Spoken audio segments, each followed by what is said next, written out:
So when it comes to careers like science, technology, engineering, and math, commonly known as STEM, Black and Hispanic workers do face an overwhelming racial gap. According to Pew Research, the number of Black and Hispanic workers in STEM jobs hasn't increased since, get this, 2016.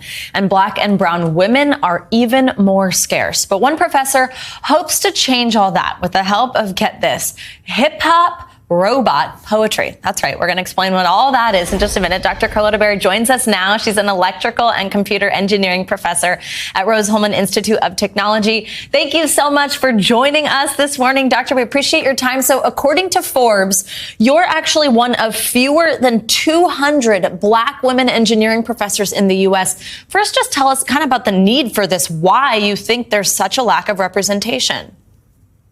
Well, I think a lot of it is it's an obstacle course that we have to overcome. There's a marketing problem with engineering and science, right? So when you Google engineer, you will typically see white males or Dilbert or MacGyver and Sheldon and from Third Rock from the Sun and things like that. So what happens is you are missing out on prime opportunities to show role models and show people that they can do this, and engineers do look like them. Let's talk about robots. To promote more inclusivity in STEM, you created hip-hop robot poetry videos. That is so cool. Tell us what exactly those are. How'd you come up with the idea? So I came up with the idea because I share a lot of my robotics content on social media, and I had a lot of parents reaching out to me saying, how can I get my kid in robotics? How can I get my kid excited about STEM? And one day I said, how about we marry STEM with the arts and create STEAM? And by doing that, I said, I am going to rap and show robotics concepts, or I am going to do poetry and show robotics concepts. So although it looks like I'm really rapping or doing poetry, I'm really teaching people a little bit about robotics. And it's not just for young people, it's for everyone.